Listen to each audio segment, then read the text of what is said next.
In the name of the Father, and of the Son, and of the Holy Spirit. Amen. The grace of our Lord Jesus Christ, and the love of God, and the communion of the Holy Spirit be with you all. And with your spirit. Brethren, let us acknowledge our sins and prepare ourselves to celebrate the sacred mysteries.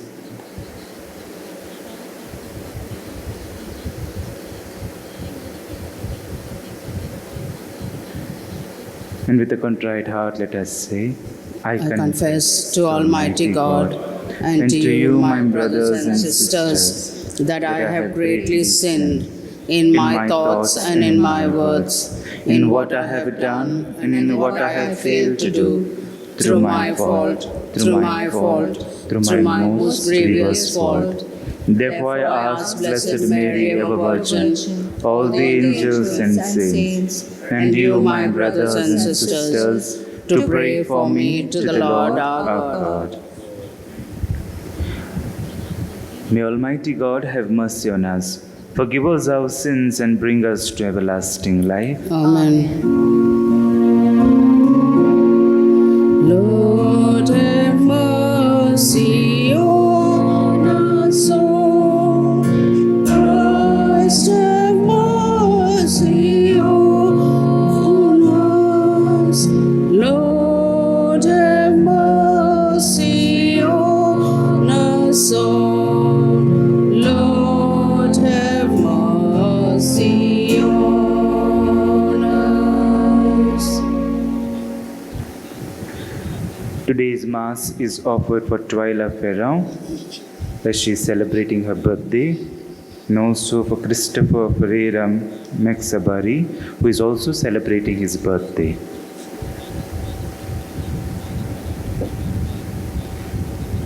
Let us pray.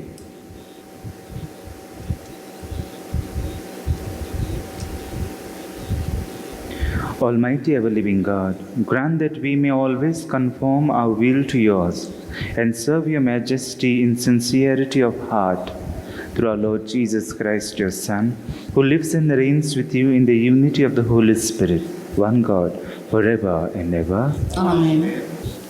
A reading from the letter of St. Paul to the Romans. Brethren, there is now no condemnation for those who are in Christ Jesus. For the law of the Spirit of life has set you free in Christ Jesus from the law of sin and death. For God has done what the law, weakened by the flesh, could not do. By descending his own Son in the likeness of sinful flesh, and for sin, he condemned sin in the flesh, in order that the righteous requirement of the law might be fulfilled in us, who walk not according to the flesh, but according to the Spirit. For those who live according to the flesh set their minds on things of the flesh, but those who live according to the Spirit set their minds on the Spirit is life and peace. For the mind that is set on the flesh is hostile to God, for it does not submit to God's law. Indeed, it cannot. Those who are in the flesh cannot please God. You, however, are not in the flesh, but in the Spirit, if in fact the Spirit of God dwells in you.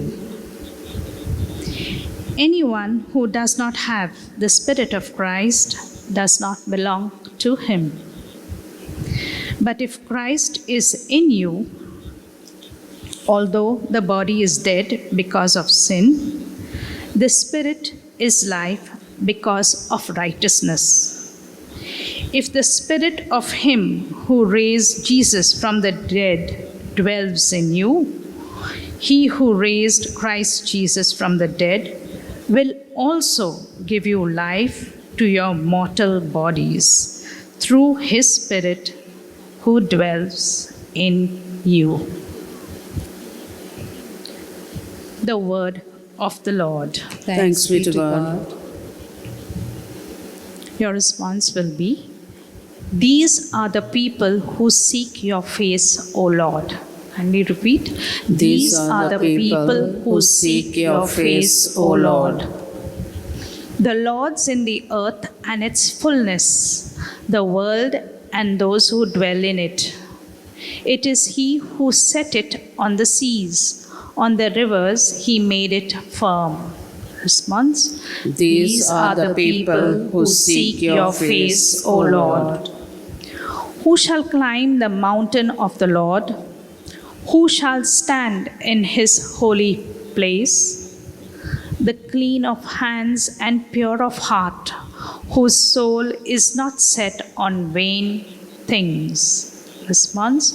These are the people who seek your face, O Lord. Blessings from the Lord shall he receive, and right reward from the God who saves him.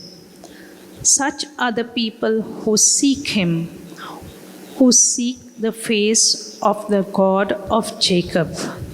Response. These are the people who seek your face, O Lord.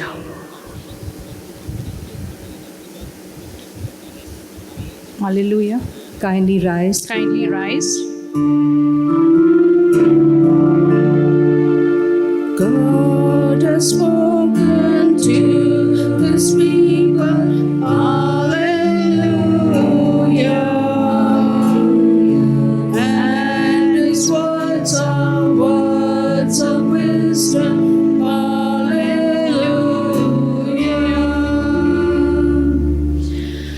I have no pleasure in the death of the wicked, says the Lord, but in that the wicked turn from his way and live. God has spoken to His people. Hallelujah. And His words are words of wisdom. Hallelujah. The Lord be with you. And with your spirit. A reading from the Holy Gospel according to Luke. Glory to you, O Lord. There were some present at that very time who told him about the Galileans whose blood Pilate had mingled with their sacrifices.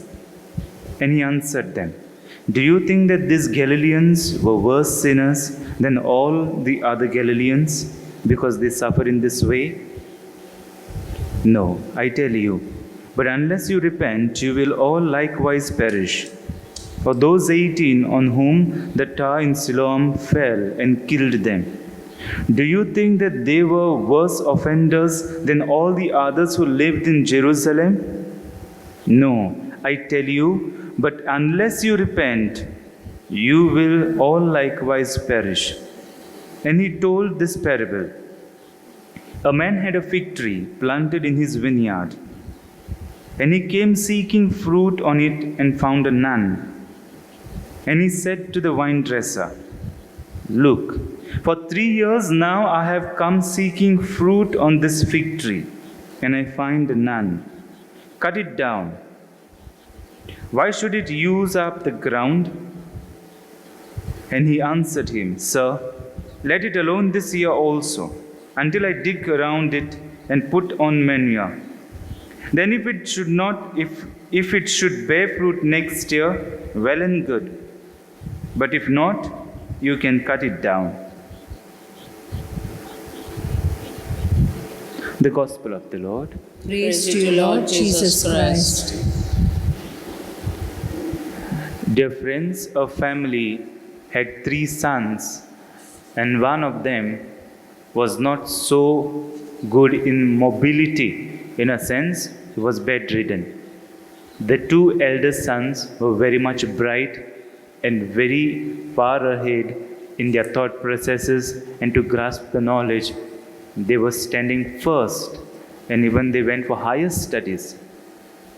In all the circumstances, the parents were asked to do away with the 3rd child who got bedridden. And their love towards these boys who were intellectually great was very good. But in the end, this boy who was bedridden somehow thought that it is not the intellectual capacity, but rather an ability to love is very much important. And after many years, they realized allowing our child, the third child, to live in this world was rather a gift for us, and not that we have done some favor for him, because there was so much of talk that they should have done with the baby. My dear friends, today's gospel, if we see, there are these people who are saying that certain Galileans were killed. And then Jesus asked them, because these people would like to point out that they did something wrong. Even that about the pillar which fell on the people. Here also, Jesus will bring to their notice, because the people are understanding that these people died or they suffered because they were doing something wrong. Jesus is not saying no to this, but Jesus is counter-questioning. In a sense, he says, do you think that they were the only people who were very much bad in their ways and offenders in the society? And he says, no, I tell you, it's not. And therefore, he brings out this question to all of us. Whenever we pinpoint somebody, is that the person only one who is doing that? Whether it is in a family, in the society. Am I not part of it in some way or the other? And therefore, then he puts around this parable.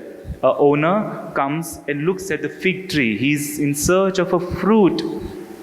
And this tree is not giving that fruit. And the vine dresser pleads for this tree and says, let this year, let it grow. I will put manure, I will work on it. If tomorrow, next year, doesn't bear fruit, then we can cut it down. One thing is, our owner comes and he directly wants to cut it down because for 3 years he has not got fruit. And here is where the danger lies. Most often, and the Pope Francis will definitely put across to us many times, the throwaway culture which is there amongst us. Throwaway culture with regard to things of the world. The more we become consumeristic, the more the things which we have, then to make space in a house, the more the things we throw out. And this is not good. This is what Pope Francis says. The mentality is such, use and throw. And then it is not only related to a thing, but then it comes to a human person, the throwaway culture. And that's why the thoughts of even doing away with the baby, because a throwaway culture mentality is, it is now not useful for me. There is no understanding of a gift in that sense. And therefore, it is better to throw away, because I am going to suffer, there will be a lot of pain. My time and my freedom, my enjoyment will be curtailed. And who is going to look after this baby? Who is going to be there forever bedridden? What are my dreams? Where are my aspirations? And therefore, this kind of nature does come in with those people, means our attitude is toward those people whom we think they are not productive. That's what happens in the corporates and in the companies. If you are not productive, you have been thrown out. But the important work which is done is by that vine dresser. A work of pleading and asking mercy from the owner. And that's where the whole thing changes. The fig tree which would have been cut there and there is still standing because somebody pleaded for this tree. It was the mercy which was sought from this owner. And the owner listened. He said, fine. We don't end up by knowing whether the fig tree has been cut or kept. Maybe the next year the fruit was there. It is here we as Christians, how many times do we plead for somebody who has been on the verge of with this mentality of thrown out culture? It happens even with us, maybe with the things and with the human people. And therefore, this mercy and the pleading which is being done by this vine dresser is very important. One of the important dimension of the Christianity is mercy. And that's where the Pope Francis had declared during that time an extraordinary jubilee year of mercy. And he has been vociferous, saying that let us be merciful. Let us not go with a format of perspectives. These things are there, then this person is good. If these things are not there, this person is bad. No, the human person is so much unique, always dynamic. And here comes the second chance for everybody, for every one of us. If we have been taught in our families, or if I am the culprit of saying that you are not useful, you have to be rejected, or I am rejected, listen that you and I have always a chance. And this chance is important. Pope John Paul II, when he was shot, he gave a chance. And this chance changed the life.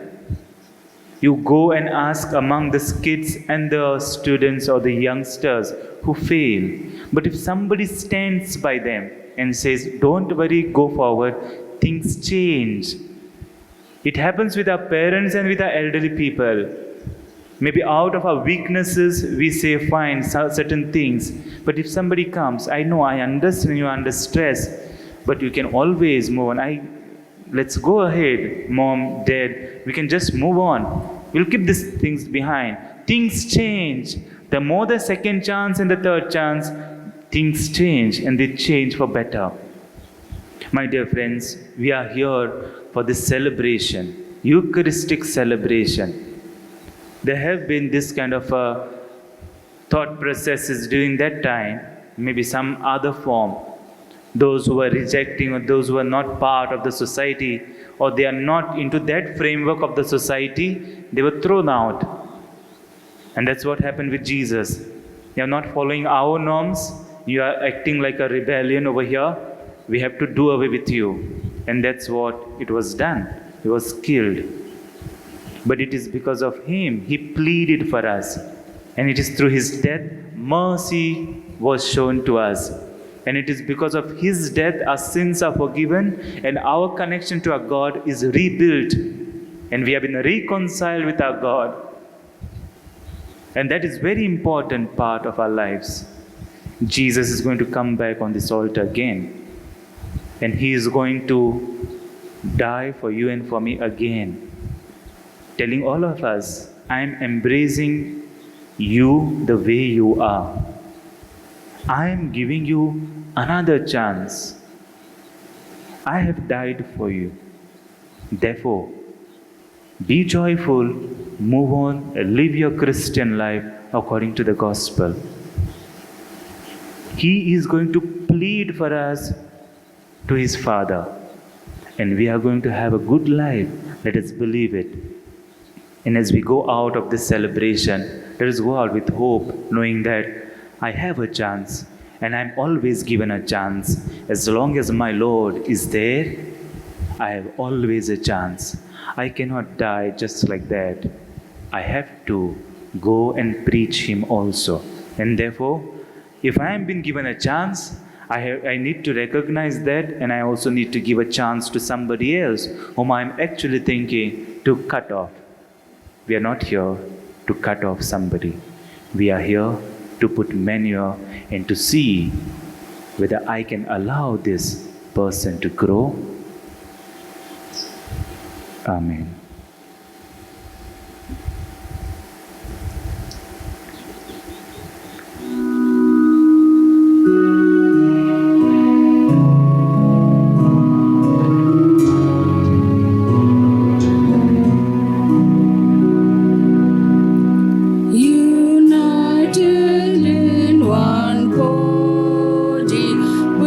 Jesus Christ the Lord, we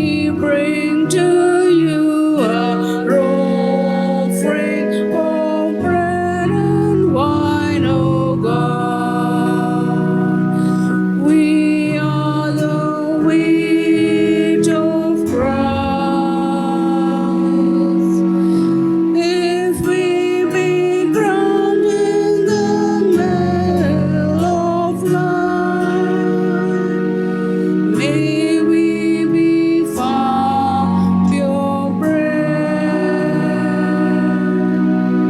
united in one body with Jesus Christ the Lord. We bring to you our offering of bread and wine, O God. We are the grape of Christ. If we be crushed in the mill of suffering, may we be found pure.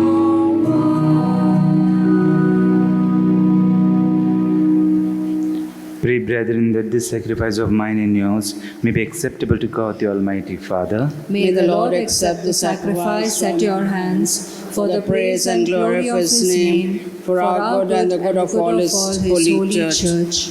Grant us, Lord, we pray, a sincere respect for your gifts, that through the purifying action of your grace, we may be cleansed by the very mysteries we serve, through Christ our Lord. Amen.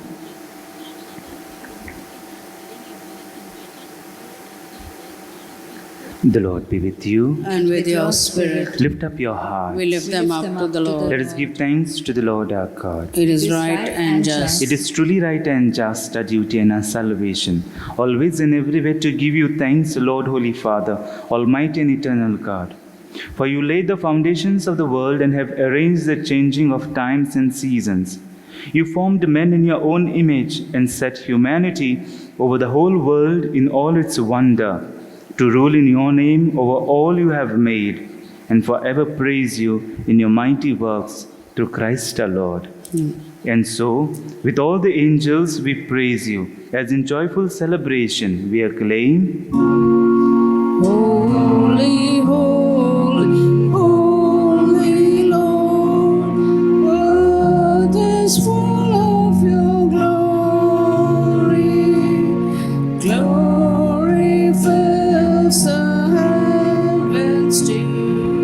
Sing to him, Hosanna. Blessed is the one who comes, bringing this great glory. Holy, holy, holy Lord, sing to him, Hosanna. You are indeed holy, O Lord, the fount of all holiness. Make holy, therefore, these gifts, we pray, by sending down your Spirit upon them like a dewfall, so that they may become for us the body and blood of our Lord Jesus Christ. At the time he was betrayed and entered willingly into his passion, he took bread and, giving thanks, broke it, gave it to his disciples, saying,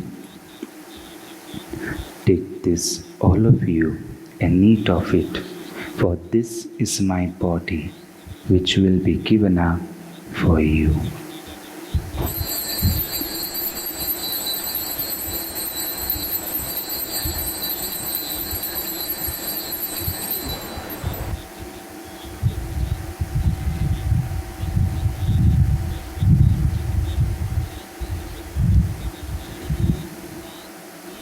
In a similar way, when supper was ended, he took the chalice, and once more giving thanks, he gave it to his disciples, saying, "Take this, all of you, and drink from it, for this is the chalice of my blood, the blood of the new and eternal covenant, which will be poured out for you and for many for the forgiveness of sins. Do this in memory of me."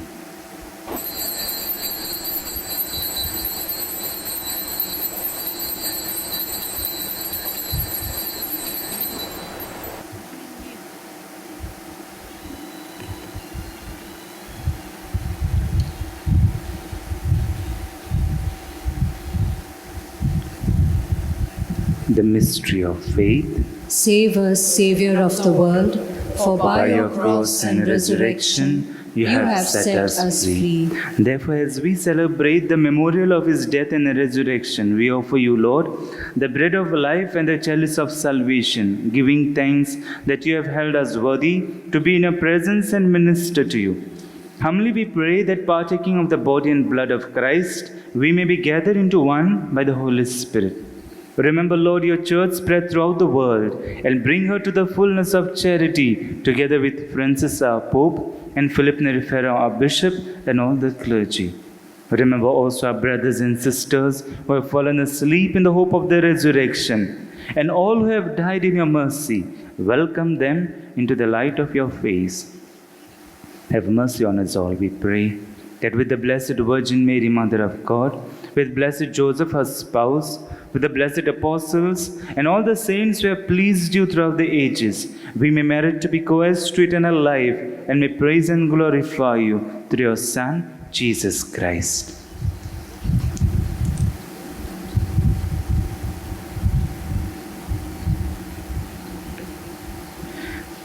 Through him and with him and in him, O God, Almighty Father, in the unity of the Holy Spirit, all glory and honor is yours forever and ever. Amen.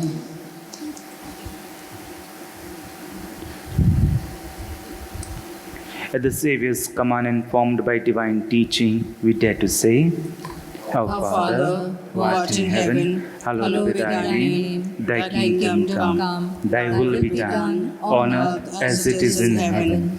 Give us today our daily bread, and forgive us our trespasses, as we forgive those who trespass against us. And lead us not into temptation, but deliver us from evil.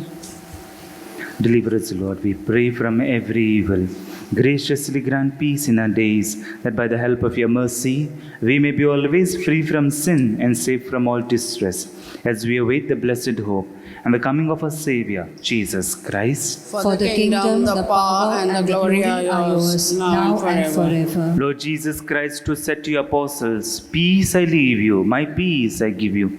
Look not on our sins, but on the faith of your church, and graciously grant her peace and unity in accordance with your will, who live and reign forever and ever. The peace of the Lord be with you always. And with your spirit. Let us offer each other the sign of peace.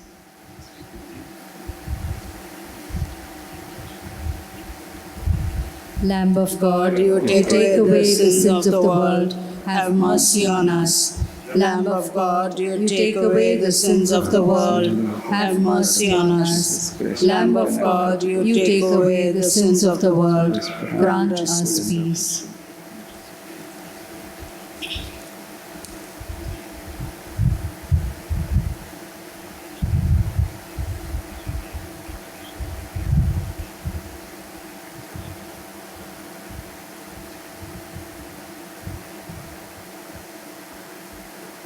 Behold the Lamb of God.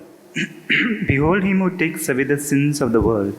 Blessed are those called to the supper of the Lamb. Lord, I am not worthy that you should enter under my roof, but only say the word, and my soul shall be healed.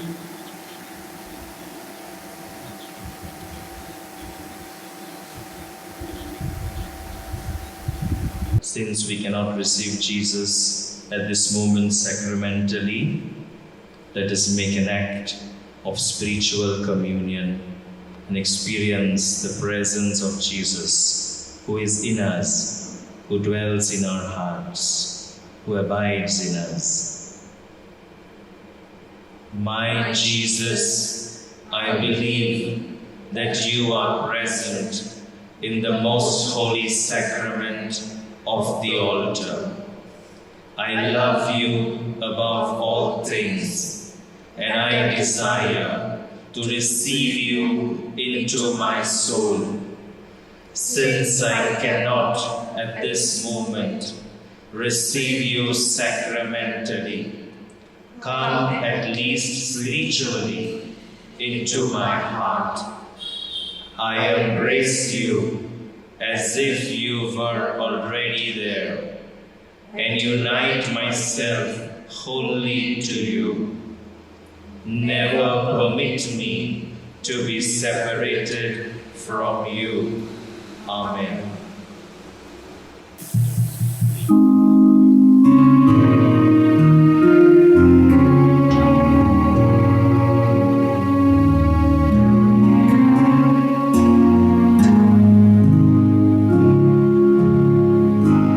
Change my heart, O Lord. Change my heart, O Lord. Make it ever new. Change my heart, O Lord. May I be like you. You are the potter, I am the clay. Mold me and make me. This is what I pray. Change my heart, O Lord. Change my heart, O Lord. Make it ever new. Change my heart, O Lord. Change my heart. May I be like you.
Let us pray. Grant, O Lord, we pray, that benefiting from participation in heavenly things, we may be helped by what you give in this present age and prepared for the gifts that are eternal through Christ our Lord. Amen. Prayer for the Synod. Kindly participate in this prayer in silence. We stand before you, Holy Spirit, as we gather together in your name, with you alone to guide us. Make yourself at home in our hearts. Teach us the way we must go and how we are to pursue it. We are weak and sinful. Do not let us promote disorder. Do not let ignorance lead us down the wrong path, nor partiality influence our actions. Let us find in you our unity, so that we may journey together to eternal life and not stray from the way of truth and what is right. All this we ask of you, who are at work in every place and time, in the communion of the Father and the Son, forever and ever. Amen. Amen. The Lord be with you. And with your spirit. May Almighty God bless you, the Father and the Son and the Holy Spirit. Amen. Go in peace of Christ. Thanks be to God.